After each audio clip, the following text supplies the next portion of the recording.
There's just too much high school sports going on to talk about anything else. Let's just focus on high school. Prep Mania. It's Prep Mania this week on Extra Points. I mean, when you have a team like the Bluebirds that goes to state, you got to start right there. Start with the Bluebirds, and certainly we'd be remiss if we didn't recap high school wrestling. A very, very good state tournament for area wrestlers. Yeah, and we got some exciting sectional girls basketball coming up here Thursday and Saturday. It's going to be a busy weekend again, and we're looking forward to it. We'll break it all down right here on this week's episode of Extra Points, coming up right now.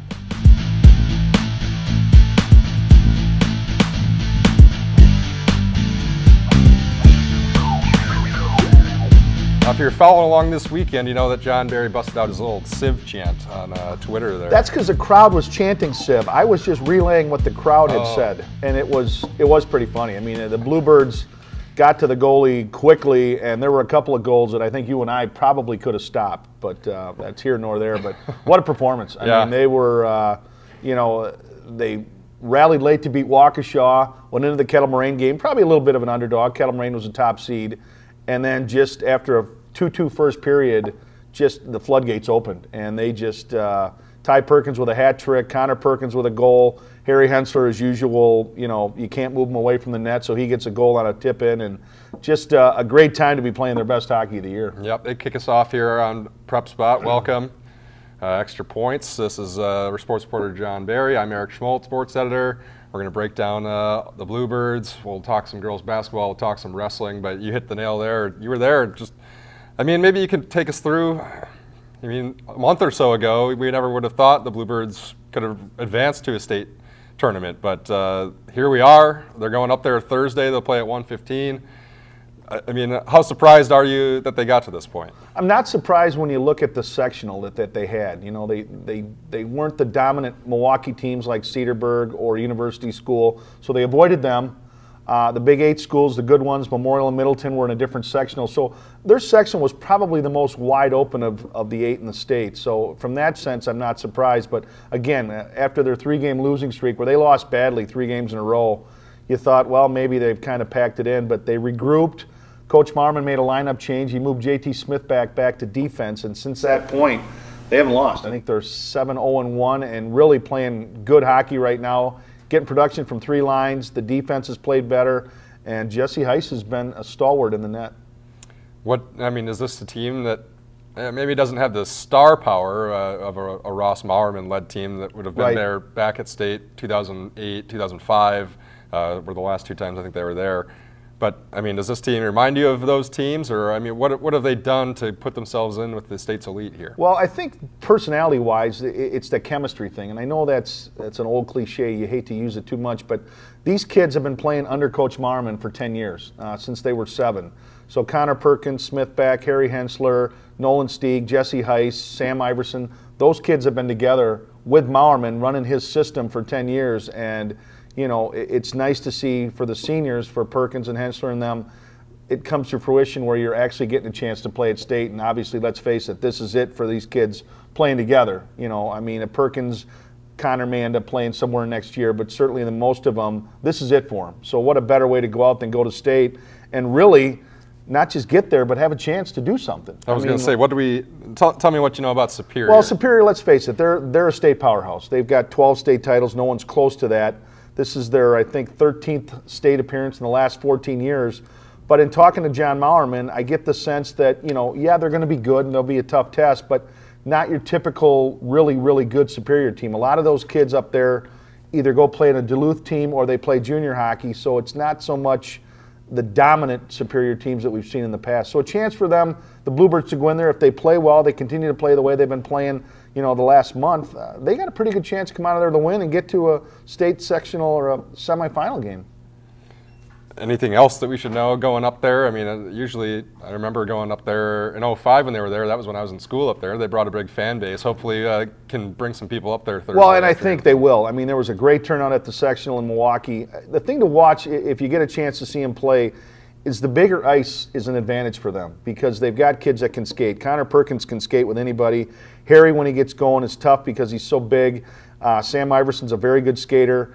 Tyler Perkins with a hat trick. So you hope to take advantage of the big ice, move the puck. They run their wheel play, which if you're up there, you'll hear Mowerman 100 times yell, wheel, wheel. It just means basically you're centering the puck cross ice. So you're going from one sideboard to the other and hoping to get a break where you're tipping the puck in and then you take advantage of your speed. So that, and try to watch Jesse Heiss early. If Superior gets some shots early on him, if he can stop him, that usually bodes well for the rest of the game. Jesse plays his best when he's strong early, and he gets stronger as the game goes on. So the two things to look for, the bigger ice, can Janesville take advantage of that, and how well does Jesse play in goal? That's all at the Alliant Energy Center up there in Madison. The old Coliseum. Yeah, you can go watch at 11. You can see Reedsburg and Cedarburg, which is who the Bluebirds would play the if winner they of that win. game, yep. And the Bluebirds at 1:15. So should be exciting. It should be. Exciting times for Thursday them. afternoon. Congrats to them on making it there. It's great. State is great. No doubt about it. Let's give some kudos to some area wrestlers, too, while we're here. Yeah, wow. It was fun up there weekend. Saturday night. I was up there. It's just something that I think every sports fan should see if you get a chance to go see it. You know, they march all the finalists out at 6 out of the March of Champions, the music, there's spotlights going on. I mean, it's just kind of a cool setting, and you've got pockets of fans from this team here and that team here, and you're hearing. It's just kind of a neat, different atmosphere than really anything else that you'll really ever see. And I think for most people, you know, they've gotten away from the seating where, you know, it used to be 1 through 16, you were seated and you wouldn't get the good kids right away wrestling each other. That wasn't so much the case. I think the one thing with state wrestling that I've always found really unbelievable is how many, the more you expect things, the less they happen. Yeah. You know, it just never goes the way you think it's going to go. And certainly I thought one of the bigger matches of the whole tournament was La Liberty and Mauer in the very last match of the night on Saturday night. You know, two guys that are undefeated. In that case, it worked out. The pairings worked out where those two wrestled. I didn't get to see the match, so I'm not sure exactly what happened. I know Logan got beat, but certainly Brady Colden getting a state championship, joining his father as a state champion, that's pretty good stuff. And then Airk Furseth, the local kid from Janesville Craig, who really was on a mission all year and wasn't going to be denied, and you know, he caps it off with a state title. Yeah, I think that was what everybody around Janesville's eyes were on, and what a match. I think we thought, well, he's beaten Tyus White before, West Dallas Central senior as well, but a defending state champ. And a defending champ. Yeah. And I think we thought, and I think maybe Eric even thought, I'll get like a first period takedown, and it just didn't happen. No points scored in the first. And all of a sudden, you're kind of like, all right, what's going to go down here? Yeah. And each of them only get the escape. Eric's in the second. I think the one thing, Eric, I want to say it was the second period, he had a chance for some back points. And you kind of saw the ref doing this, but he didn't get the shoulders turned far enough to get any back points. But that would obviously made a difference. Instead of 1-0, you know, it's 3-0 or 4-0 if he gets 3 for the near fall. So that made a difference. But once they got into overtime, you know, Eric with that incredible, almost like a backflip out of the the Herbie. He called it the Granby roll. That's what it was. Yeah. And I had to ask some folks about it, and I probably should have explained it better in my story. But basically, it's a move that was developed by, I think it was like a high school in Pennsylvania where it all kind of started. I mean, it won him a state title because then when he was on top, the announcers even said, you know, watch here that he's not warned for stalling. And no sooner did they say that, he was warned for stalling, but he was able to hang on. I think there's only 7 seconds left. White was close to getting out of there possibly, but Eric held on and got the school's second state title along with his brother Steven, and the city's third overall since the schools merged or went apart back in '68. So pretty cool stuff. For Colden, for Broadhead too, a pretty close call. It was right at the end of the third period, and it was tied 2-2. And it looked like he was about to get taken with a reversal, which would be 2 points and it would be over. But he just managed to cling to the guy's foot and held his leg so that he never gained full control, and the guy couldn't award him 2 points. So it went to overtime, and he was able to get a takedown there. So. And a lot of times, now he fell behind early 2-0. A lot of times in a match like that where kids are so good with the lead, they just ride that out, you know, and a lot of times you might end up winning 2-1 or 3-1, whatever it might be. But so credit to Brady for coming back and getting the reversal and putting himself in a position where he didn't have to chase at the end.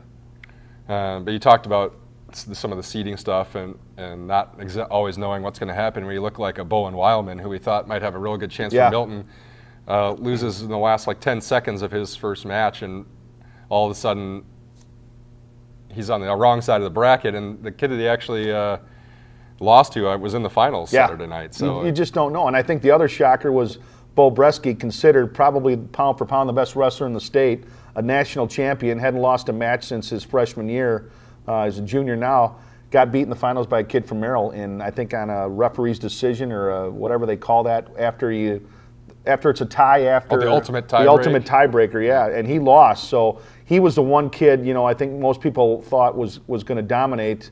The other one was the Logic kid from Bayport who's going to Wisconsin to wrestle. He really rolled through. I think it was 192 in Division I. So a kid that's going to be at Wisconsin the next 4 years, and obviously a kid that Barry Davis is very excited to have coming aboard. Fun stuff. Obviously, Edgerton's Sonny Shield that was also in the finals. Awesome. What a nice job by him just to even get to that point.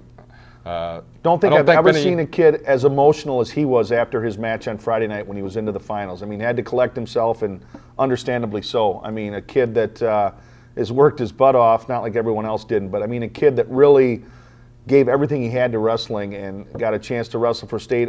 And I think a lot of people didn't give him much of a chance, and he was there at the end. I mean, he didn't lose that badly. One more thing about Colden that I think maybe some of the young wrestlers out there can understand that you can overcome some things is I was at the regionals at Evansville. Well, he loses in the regional final. He didn't even win his regional. Yeah.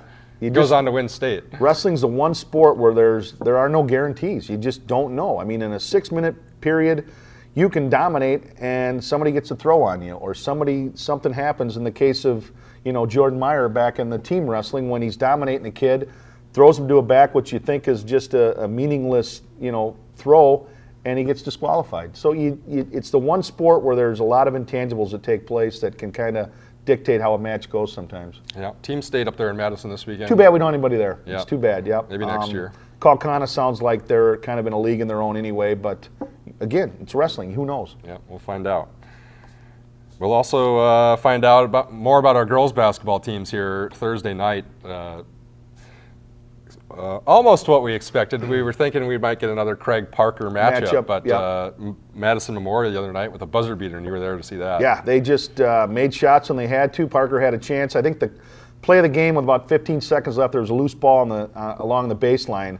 Parker had a chance to grab it. They got their hands on it. It slipped out of her hands, rolled out of bounds. Memorial got the ball, and really Sydney Stroud made the game winner, but when I talked to her after the game, she wasn't supposed to get the ball. Right. She said somebody was supposed to shoot, and we were going to crash the boards, and she said, we just started procrastinating, and finally I got the ball, and I'm like, I better shoot. Well, she did. Ball went in, buzzer went off, and it put an end to the Viking season. Ironically, for the second straight year, they lose on a buzzer beater. Right. So an up and down year for the Vikes. I think certainly when you look back, they probably got as much out of that group as you could. Tom Clowder probably got as much out of that group with Morgan McCulloch going down. But for the Cougars, they beat Memorial twice, but so had Parker, and Craig better come ready to play because Memorial's gotten better. Yep, Craig 23-3 against Memorial, 10-14. That's Thursday night at 7 at Lake Geneva Badger. So neutral court, never know. Fieldhouse, I mean, it sometimes aesthetics can have a difference. The lighting and the ceiling and everything else is a little different, and it's wide open over there. So, sometimes you got to make adjustments on those bigger arenas, so to speak. I did like how Craig kind of bounced back. Their first game LaFolle, made it a little. They were a little tighter than they wanted to be, and I think LaFolle was pretty underseated. Yeah. But nothing to lose. One of those nothing to lose games. Craig bounced back pretty well. Took care of Badger pretty easily. Just now we're shooting this here Tuesday afternoon.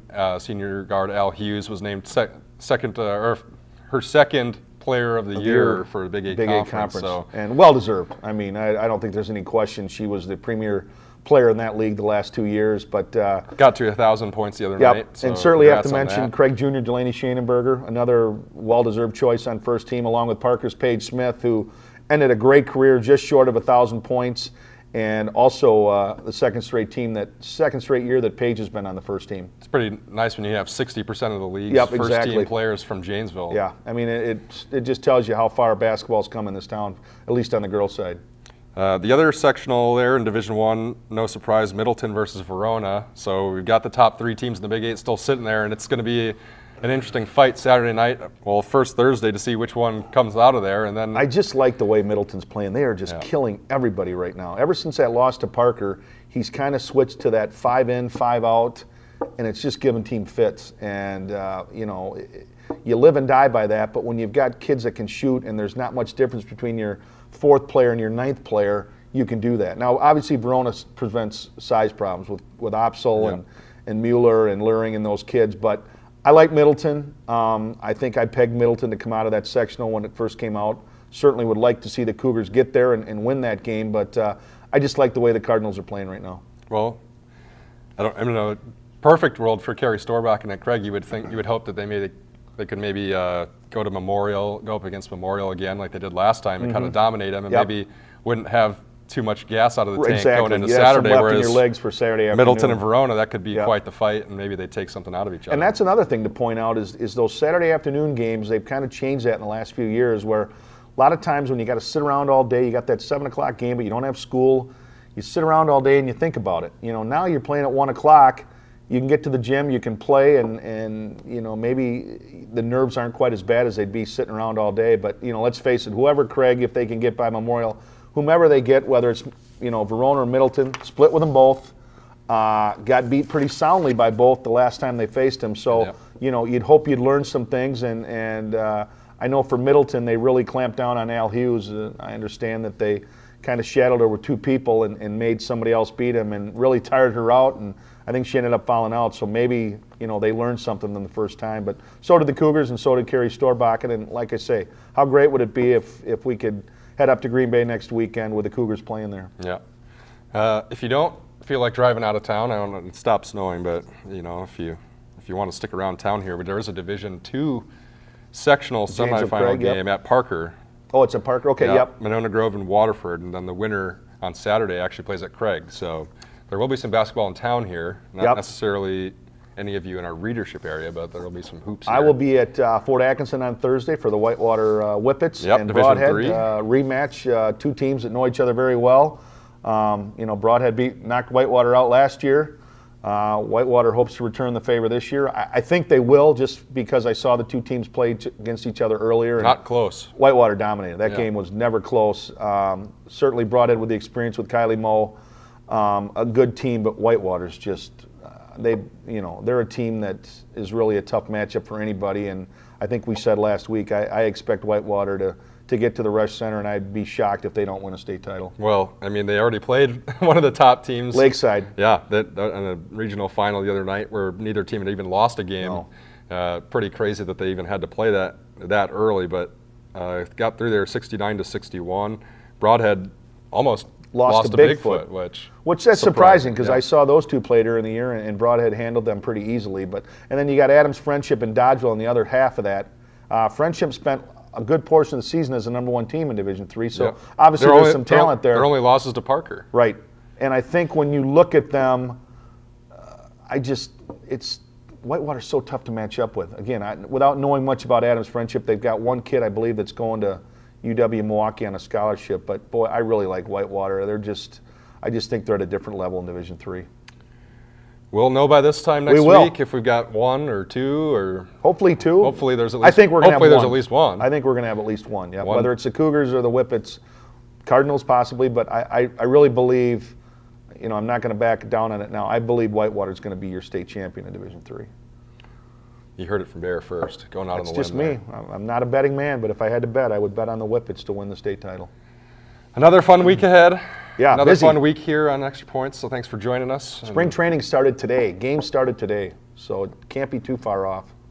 There were some other games. There was like a couple of days ago where Tampa, the University of Tampa, beat Philadelphia. That Phillies. Can't bode well for your major leaguers. Ryan Howard probably struck out 5 times in the game. So you just never know in sports. You don't. That's why they play the games. So we'll be here to talk about it again next week and keep you posted on everything around the area. Thanks for joining us. Take care, everybody. Go Badgers.